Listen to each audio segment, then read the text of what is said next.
Por cada cigarrillo que una persona se fuma se ha demostrado que se liberan más de 4.500 sustancias. ¿Ustedes entrarían en una habitación en la que hubiera un granito pequeñito de arroz que estuviera contaminado con una sustancia radiactiva como el polonio 210? Probablemente no entrarían en esa habitación. Y sin embargo los fumadores están introduciendo directamente polonio 210 con cada calada que le están dando a un cigarrillo. ¿Cuál es el factor más importante a la hora de dejar de fumar? Querer dejar de fumar. Querer tener un motivo para dejar de fumar y plantearnos una fecha para dejar de fumar. El tener una recaída no es un fracaso, ni muchísimo menos. Tan solo una de cada 100 personas consiguen dejar de fumar en el primer intento. Yo a las personas que tienen una recaída les doy la enhorabuena por haberlo intentado y les animo a que cojan otra vez fuerzas y a por la siguiente, que al final se consigue, sin lugar a dudas se consigue. Bienvenidos a un nuevo episodio de Impacientes. Hoy tenemos con nosotros a la doctora Lourdes Clemente, que es médico especialista en medicina de familia y experta en tabaquismo. Además, es profesora en la Universidad de Zaragoza. Bienvenida, Lourdes, muchas gracias por venir. Muchísimas gracias a vosotros y es un placer poder participar en este proyecto que me parece impresionante. Muchas gracias.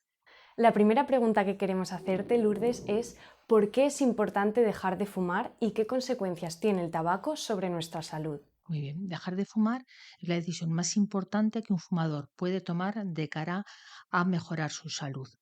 Es mucho más importante y mucho más beneficioso a un paciente que consiga, fumador, que consiga dejar de fumar, que controle la tensión arterial, que controle el colesterol, que controle todos esos factores de riesgo que parece que son tan importantes y que nos tenemos que hacer análisis constantemente. Sin embargo, con dejar de fumar evitaríamos un 30% de todas las muertes. Uno de cada 3 cánceres está provocado por el tabaco, directamente provocado por el tabaco. Y además de estos cánceres provoca más de 25 enfermedades directamente provocadas por el tabaco. Hay algunas enfermedades como la EPOC, la enfermedad pulmonar obstructiva crónica, que prácticamente no existirían si no existiera el tabaco. Sería una enfermedad rara, muy rara.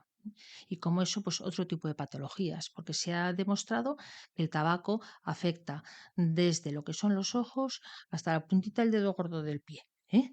Se ha relacionado con más de 25 enfermedades, como ya he dicho, con cánceres como el de esófago, estómago, hígado, páncreas, laringe, el cáncer de mama, el cáncer de útero. Y luego, ¿qué más decir de aquellas enfermedades que están relacionadas con los infartos de miocardio, con las cardiopatías isquémicas y con la circulación de manos, de pies? El tabaco cierra las arterias y al cerrar las arterias no les llega suficiente oxígeno y al no llegar suficiente oxígeno, las células se mueren. Y hay algunas personas que les tienen que ir cortando poquito a poco los dedos de los pies, fundamentalmente, o de las manos, o incluso provocar amputaciones importantes debido a que el tabaco les ha cerrado las arterias. Conozco a alguna persona que fuma solamente, vamos a decir, 1, 2 o 3 cigarrillos al día y a lo mejor al escuchar esto piensa, bueno, pero eso solo será para los que fuman un montón, yo estoy a salvo. ¿Qué le dirías a estas personas que fuman menos? ¿Tienen también riesgo de todas estas cosas? Por desgracia, no hay dosis de seguridad en el consumo de tabaco. Con una sola calada que se fume, ya se ha visto que aumenta la agregación plaquetaria. ¿Y eso qué quiere decir? Pues que las plaquetas se juntan y al juntarse las plaquetas dentro de los vasos sanguíneos, se forman pequeños coágulos y esos coágulos unos pueden provocar o un ictus o una embolia o cualquier tipo de problema de este modo. Además, por ejemplo, las personas que les han puesto un stent, ¿no?, con una especie de muelle dentro de las arterias del corazón para evitar que se cierren, con fumar un solo cigarrillo al día, se ha visto que esos stents se cierran, esos muelles se vuelven a cerrar y el paciente tiene un infarto agudo de miocardio. Entonces, no podemos decir que haya un nivel de seguridad en el consumo de tabaco. Uno de los problemas para dejar de fumar es la adicción que genera el tabaco. ¿Por qué el tabaco es tan adictivo? Porque contiene nicotina, ¿no? La nicotina es una sustancia adictiva y que actúa directamente a nivel cerebral. En 9 segundos que una persona da una calada, la nicotina va directamente al cerebro y en 9 segundos ya la tiene el cerebro. Entonces, en el cerebro hay una parte específica del cerebro, que es el área tegmental ventral del mesencéfalo, bueno, donde hay una serie de células y hay una serie de transmisores, que son los receptores de acetilcolina, que son específicos para la nicotina. Entonces, la nicotina ocupa esos receptores y cuando están ocupados los receptores se provoca un fenómeno de tolerancia. ¿Qué quiere decir eso? Que si está ocupado el receptor, salen nuevos receptores. De tal forma que se ha visto que el cerebro de las personas fumadoras es distinto del de las personas no fumadoras. Las personas fumadoras tienen muchísimos más receptores de acetilcolina y por ello necesitan cada vez más nicotina para no tener esos síntomas del síndrome de abstinencia. Y cuando al cerebro le falta esa nicotina, entonces estas células que tienen los receptores de acetilcolina se ponen nerviosas, dejan de producir la dopamina y la serotonina, que es lo que les hace funcionar habitualmente. Y es como si esas células tuvieran hambre. ¿Qué necesitan para calmar ese hambre y para rellenar ese receptor de acetilcolina? Necesitan la nicotina.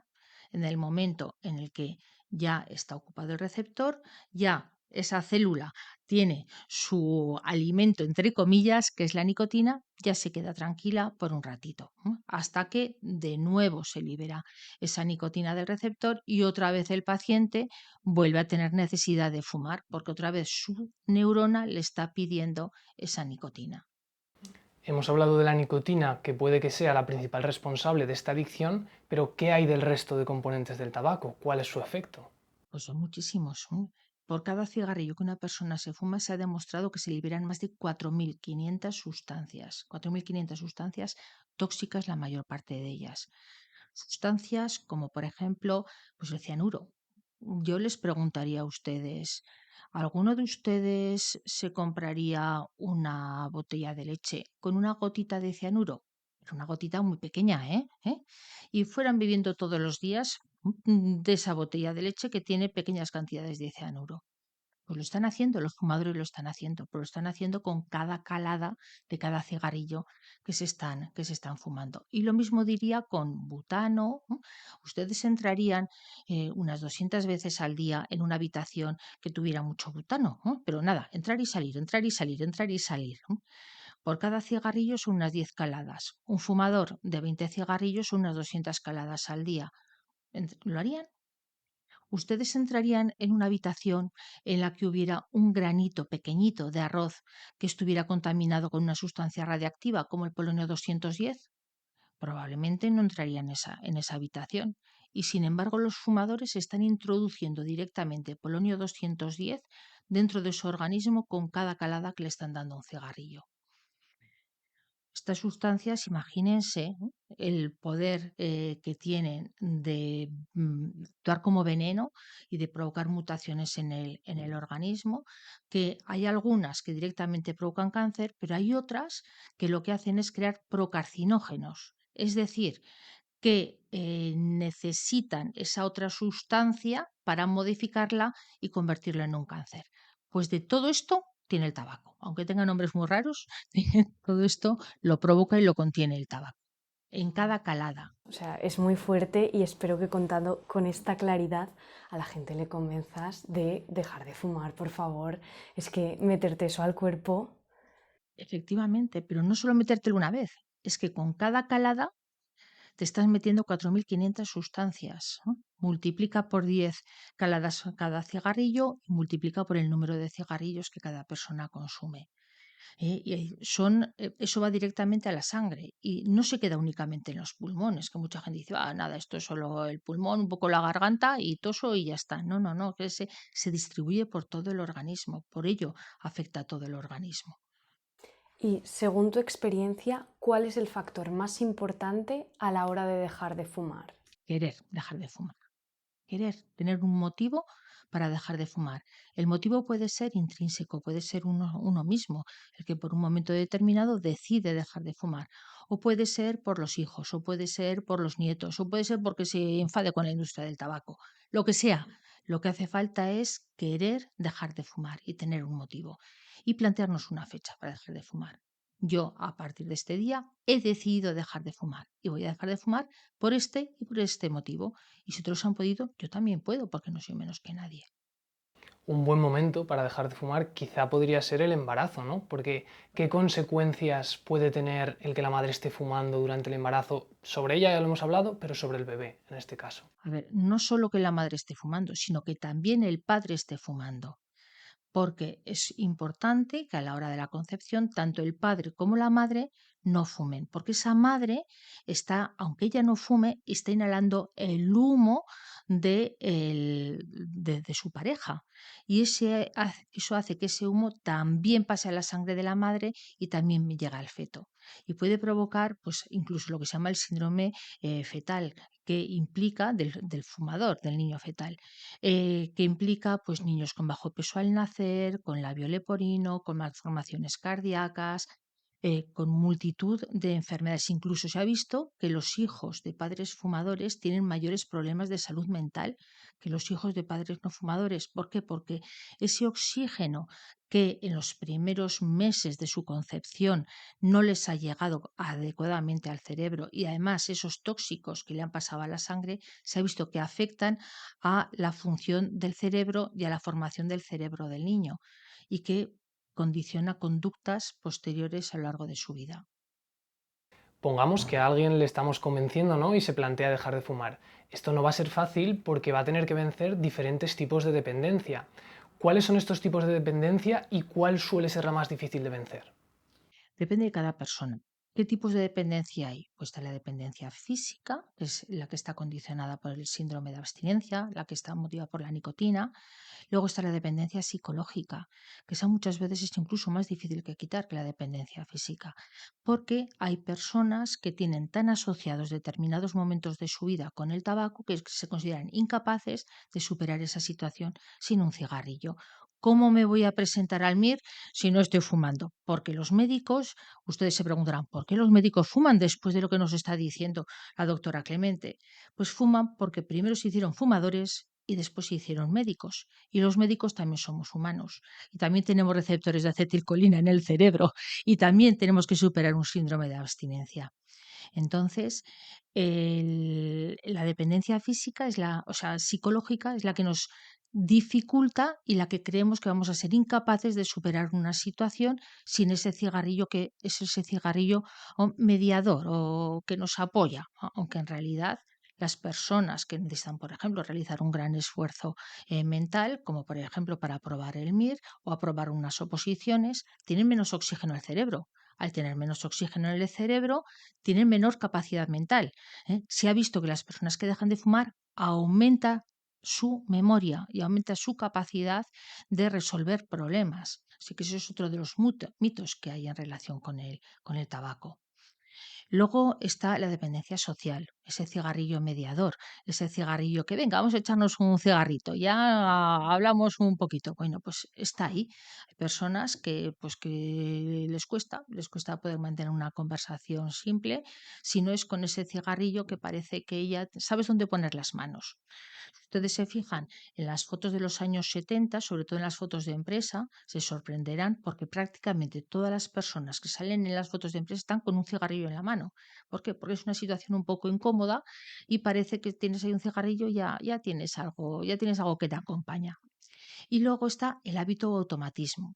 Esto es que siempre que hago una actividad me enciendo el cigarrillo. Es decir, salgo del ascensor, me enciendo el cigarrillo. Entro en el coche, me enciendo el cigarrillo. Suena el teléfono, me enciendo el cigarrillo. Entonces, todos estos tipos de dependencia y este hábito automatismo lo tenemos que abordar para ayudar al paciente a dejar de fumar y darle estrategias sobre cómo superar estos momentos. Que o bien las puede buscar uno mismo si es capaz de reconocerlas, o bien pues, nosotros como médicos de familia o sanitarios, que cualquier sanitario puede ayudar a un paciente a dejar de fumar, pues enseñarle el camino sobre cómo conseguirlo. Precisamente con respecto a esta última conducta que has comentado, la del automatismo, ¿qué recomendación darías a esas personas? Depende cuál sea su automatismo. Si, por ejemplo, su automatismo es nada más comer, sentarse en su sillón favorito y fumarse un cigarrito, yo les diría que al menos los primeros 21 días, que es lo que dura más fuerte el síndrome de abstinencia, que nada más levantarse de la comida se vayan a lavar los dientes, ¿no? Con un dentrífico que sea pues muy fresquito y que sea fuerte y que incluso se pongan colutorio.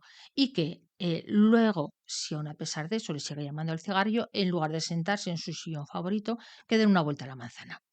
Con lo cual, ¿qué pasa? Que el deseo fuerte de fumar se ha visto que dura 2 minutos. Y al cabo de los 2 minutos, la mayor parte de las veces se han ido las ganas de fumar. Y no son eternas ni acumulativas. El hecho de que ahora no te fumes un cigarrillo no quiere decir que dentro de 2 minutos tengas el doble de ganas de fumar. No, vas a tener las mismas y conforme vaya pasando el tiempo, cada vez tendrás menos ganas de fumar. ¿Por qué?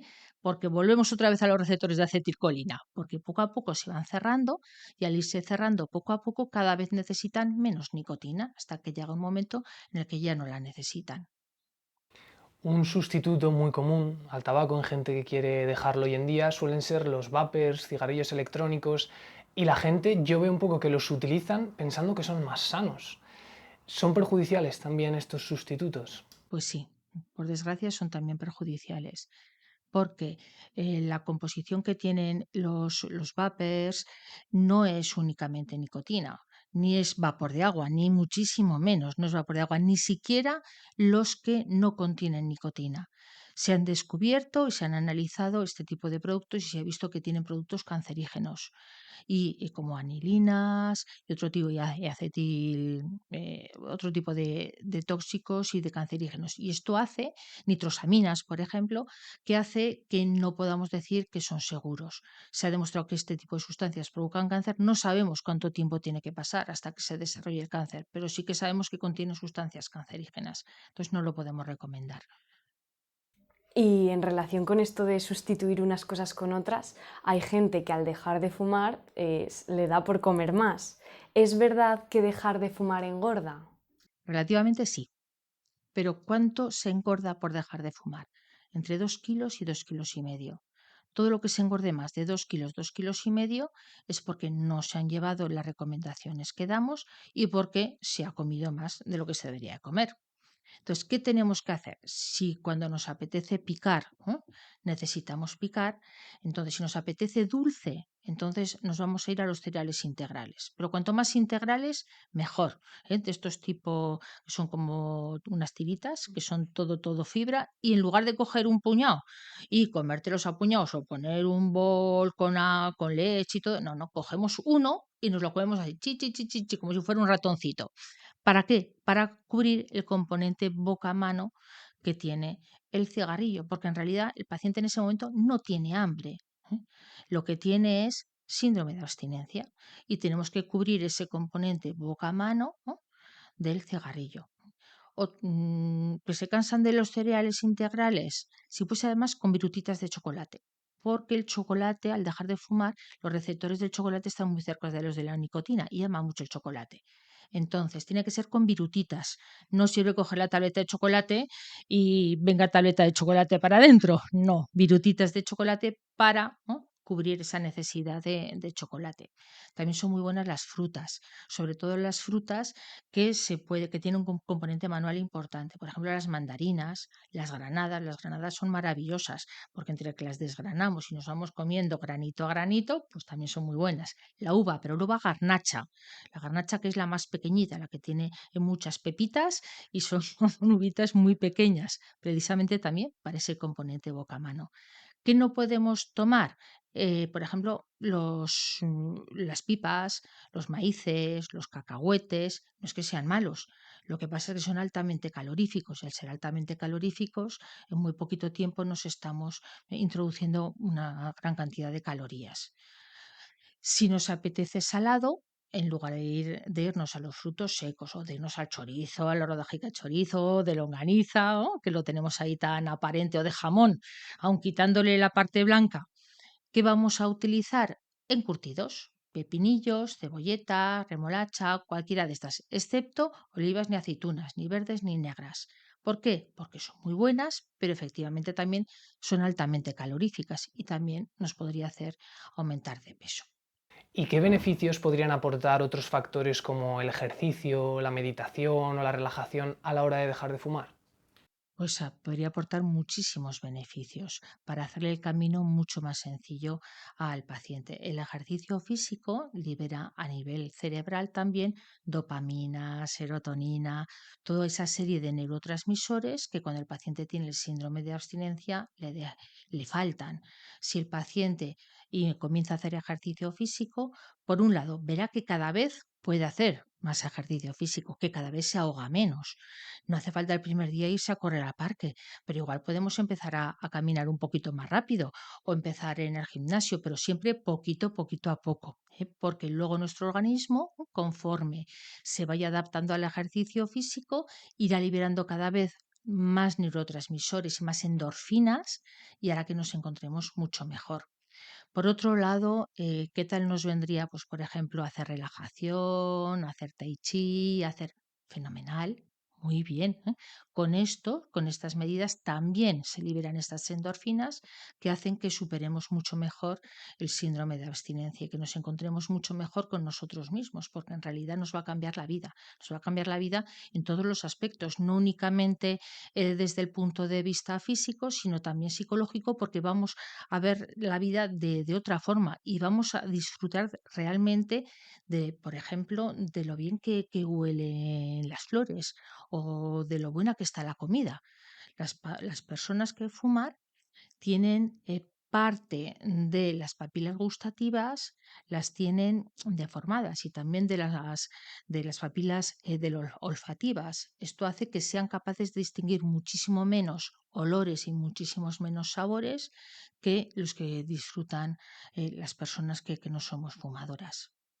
Me parece súper interesante y sobre todo el concepto de incorporar un buen hábito a la vez que quitas un mal hábito. Esto es maravilloso para la Además, salud. te hace sentir mucho mejor y te facilita muchísimo más el camino. ¿Qué importancia tiene el entorno del fumador a la hora de dejar de fumar?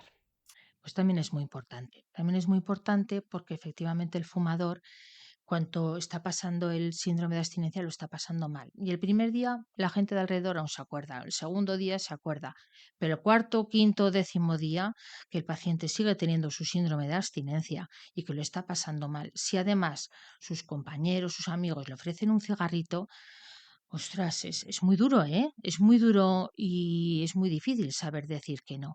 Entonces es importante, cuando tomemos la decisión de dejar de fumar, compartirlo con las personas de su entorno para que le ayuden en este proceso de dejar de fumar, para que al menos no le ofrezcan tabaco, ¿eh? Y que si en un momento determinado, por el síndrome de abstinencia, pues tiene un poquito más de genio o de carácter, pues que se lo perdone. Que sepan que hay una justificación para eso y que además siempre pasa. Hasta ahora hemos hablado prácticamente de medidas que uno puede tomar pues, en su casa, él mismo, pero pongamos que hay una persona que prefiere intentarlo con ayuda de alguien y, por ejemplo, decide venir aquí al centro de salud. ¿De qué formas le podemos apoyar el personal médico para que esta persona deje de fumar? Bueno, pues además de apoyarle en su proceso, de enseñarle todas estas cosas, individualizando la circunstancia de cada persona, en función del grado de dependencia física que tenga la nicotina, le podremos poner un tratamiento farmacológico, tratamiento individualizado. Hay varios tipos de tratamientos, como son los tratamientos sustitutivos de la nicotina, tenemos los parches, los chicles, los comprimidos para chupar, el spray nasal, el inhalador bucal de nicotina, que ninguno de ellos es vapeador, ni muchísimo menos, son fármacos específicos dedicados para ello y luego tenemos tratamientos en pastillas. Tenemos bupropion, tenemos vareniclina, tenemos citisina. Vareniclina ahora está fuera del mercado, pero dentro de muy poco, muy probablemente lo tendremos otra vez en el mercado. Todos ellos son absolutamente seguros y ha demostrado que quitan hasta casi el 80% de las ganas de fumar, que es muchísimo. Efectivamente, hay un 20% que tiene que poner el paciente de su parte, pero el 80% es mucho. Y además luego nosotros una vez que el paciente deja de fumar, le podemos ir citando pues a la semana, al mes, a los 2 meses, a los 3 meses, hasta el año, para ver cómo es su proceso de deshabituación. Uno de los problemas en este proceso de dejar de fumar son las recaídas. ¿Cómo deben las personas que lo están intentando lidiar con ellas? Bueno, lo primero de todo, tienen que ser conscientes de que es una parte del proceso de dejar de fumar. El tener una recaída no es un fracaso, ni muchísimo menos. Tan solo 1 de cada 100 personas consiguen dejar de fumar en el primer intento. Lo habitual es conseguirlo en el segundo, tercero o cuarto intento, porque en cada intento aprendemos de nuestro proceso de dejar de fumar, aprendemos de cómo nos hemos sentido, de cuáles han sido las circunstancias que nos han motivado esa recaída, y esta experiencia nos hace pues enriquecernos y que la probabilidad de que consigamos dejar de fumar en el siguiente intento es muy superior. Entonces, yo a las personas que tienen una recaída les doy la enhorabuena por haberlo intentado y les animo a que cojan otra vez fuerzas y a por la siguiente, que al final se consigue, sin lugar a dudas se consigue. Pues sí, pongamos que una persona lo intenta, lo consigue. Una cosa que se dice mucho, que seguro que la hemos oído todos, es que a los X años de fumar el pulmón vuelve a regenerarse. ¿Es cierto esto y cuántos años tendrían que pasar para que esto ocurriera? Bueno, pues depende de la cantidad de años que lleva fumando el fumador, porque claro, hay un momento que si el paciente lleva fumando 40, 50 años, pues ya ahí hay unas lesiones y unos depósitos de sustancias tóxicas que han provocado unas alteraciones genéticas a nivel de los órganos de todo el organismo y que evidentemente, pues cuanto antes deje el paciente de fumar, menor será la probabilidad de que se hayan producido esas mutaciones genéticas y menor será la probabilidad de que nos haya provocado estas enfermedades. Normalmente, al dejar de fumar, por ejemplo, la función de los pulmones, todo el mundo por el hecho de cumplir años, hasta los 25 años, hasta los 25 años todo el mundo aumenta la función pulmonar. A partir de los 25 años, fumes o no fumes, disminuye ya la capacidad pulmonar. El problema es que las personas no fumadores lo disminuimos a una velocidad lenta y las personas fumadoras lo disminuyen a una velocidad muy rápida, muy rápida. Pero si dejas de fumar, la velocidad a la que disminuye tu función pulmonar es paralela a la de las personas que nunca han fumado. ¿En cuánto tiempo una persona que no ha desarrollado patologías secundarias al tabaco, digamos que se queda limpio y que tiene un riesgo similar o casi similar al de una persona que no ha fumado nunca? Unos 10 años. Unos 10 años para patología pulmonar, entre 3 y 5 años para patología cardiovascular, para un infarto de miocardio, por ejemplo, o para un ictus. Muy bien, y ahora como última pregunta de la entrevista, nos gustaría preguntarte que a modo de conclusión o resumen, ¿con qué te gustaría que se quedaran las personas que se están escuchando esta entrevista? ¿Con qué concepto te gustaría que se quedaran? Con el que empezó la entrevista, que dejar de fumar es la principal decisión de salud que puede tomar una persona fumadora y que si ellos realmente quieren dejar de fumar, pueden dejar de fumar. Y si ven que ellos solos no pueden, que acudan a su médico de familia que les ayudaremos a dejar de fumar. Eso es, pues Genial. muchas gracias, nos ha gustado mucho la entrevista. Sí. Esperamos que ayudar al menos a una persona, ¿verdad? Que le Seguro que motivemos sí. a dejarlo y lo consiga. Y bueno, nos vemos la semana que viene en un nuevo episodio. Adiós. Adiós.